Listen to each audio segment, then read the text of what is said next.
Assalamualaikum warahmatullahi wabarakatuh. Berjumpa lagi dengan saya Kartika Yulandari, calon guru penggerak angkatan 9 dari SMA Negeri 1 Semaka, Kabupaten Tanggamus, Provinsi Lampung. Berikut ini merupakan video mulai dari diri terkait modul 2.1 tentang pembelajaran berdiferensiasi. Pertanyaan pemantik yang pertama. Bagaimana seorang guru dapat mengelola kelas dan memenuhi kebutuhan belajar murid-muridnya yang berbeda-beda? Menurut saya, guru hendaknya mengenali karakter murid-muridnya, baik memahami latar belakang dan kondisi murid, serta karakteristik cara belajarnya. Sehingga guru dapat menyelenggarakan pembelajaran yang tepat bagi kebutuhan belajar setiap murid-muridnya. Selanjutnya, bayangkanlah kelas yang saat ini Anda ampu dengan segala keragaman murid-murid Anda. Saya mengajar mata pelajaran biologi di SMA Negeri 1 Semaka. Saat ini, saya mengampu 9 kelas di jenjang kelas 10 dan kelas 11 yang memiliki murid dengan karakter dan latar belakang yang sangat beragam. Refleksi individu. Apa yang telah Anda lakukan untuk melayani kemampuan murid yang berbeda? Setiap awal tahun ajaran baru, saya melakukan asesmen pra-pembelajaran, yaitu asesmen diagnostik kognitif dan non-kognitif, untuk dapat mengetahui karakter murid, gaya belajar, kemampuan di kelas sebelumnya, dan minat serta bakatnya. Saya juga merancang pembelajaran yang dapat memenuhi kebutuhan semua gaya belajar anak melalui media pembelajaran yang menarik. Kemudian saya juga memberikan perlakuan yang berbeda berdasarkan kemampuan belajar anak.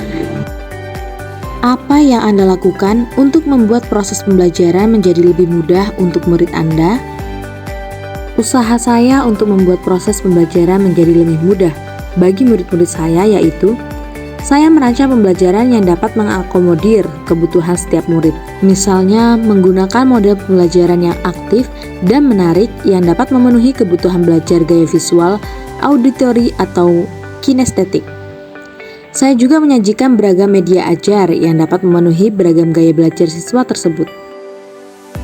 Pertanyaan selanjutnya yaitu, apakah ada perlakuan yang berbeda yang Anda lakukan? Jika ada, perlakuan seperti apa? Dan jika tidak ada, apa dampaknya terhadap murid Anda?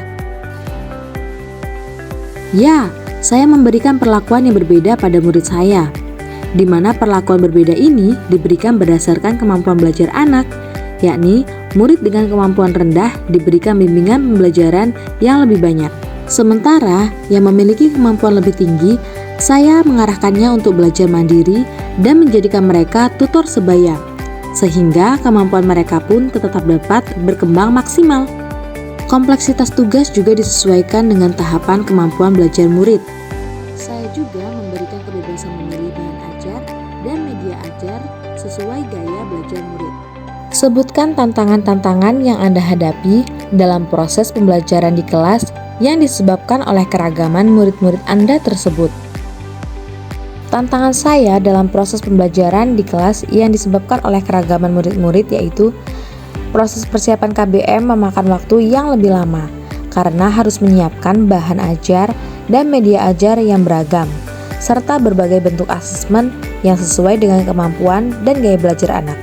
Sehingga hal tersebut memunculkan tantangan yang kedua, yaitu di mana alokasi waktu mengajar menjadi tidak cukup. Selanjutnya, tindakan-tindakan apa yang telah Anda lakukan untuk mengatasi tantangan-tantangan tersebut? Tindakan yang saya lakukan dalam mengatasi tantangan-tantangan tersebut adalah saya menggunakan media ajar yang multifungsi, sehingga dapat mengakomodir gaya belajar murid yang beragam. Saya juga menyiapkan bahan ajar bervariasi, yakni berupa gambar, tulisan, maupun video, yang dapat langsung diakses siswa melalui barcode. Saya juga melakukan pemetaan kompetensi dasar dengan mempertimbangkan kompleksitas materi pada masing-masing KD. Sehingga KD dengan materi yang lebih kompleks diberikan alokasi waktu yang lebih panjang. Pertanyaan refleksi individu selanjutnya yaitu, menurut Anda untuk mengakomodasi tantangan yang terkait dengan keragaman murid tersebut, bagaimana seharusnya pembelajaran itu dirancang, dilaksanakan, dan dievaluasi? Nah, menurut saya, pembelajaran harus dirancang dengan mempertimbangkan karakteristik dan gaya belajar murid yang beragam. maka sebaiknya pembelajaran dirancang dengan memikirkan strategi mode pembelajaran dan media ajar yang tepat, di mana strategi pembelajaran dan mode pembelajaran harus inovatif dan interaktif. Sedangkan media ajar harus dibuat sedemikian rupa agar dapat menjangkau peserta didik yang memiliki gaya belajar auditori, visual, maupun kinestetik.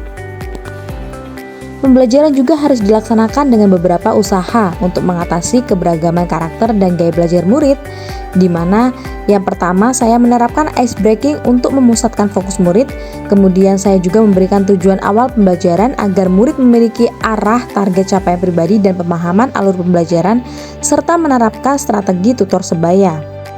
Selanjutnya, pembelajaran juga harus dievaluasi dengan beberapa usaha untuk mengatasi keberagaman karakter dan gaya belajar murid. Pada bagian evaluasi ini, saya membuat tugas dengan perbedaan kompleksitas sebagai bentuk asesmen kognitif. Saya juga membuat asesmen afektif dan psikomotor yang sederhana dengan sistem checklist. Yang ketiga, saya juga melakukan refleksi bersama murid tentang kegiatan pembelajaran yang telah dilaksanakan agar guru mengetahui kekurangan dan kelebihan dari kacamata murid sesuai dengan keberagaman gaya belajarnya.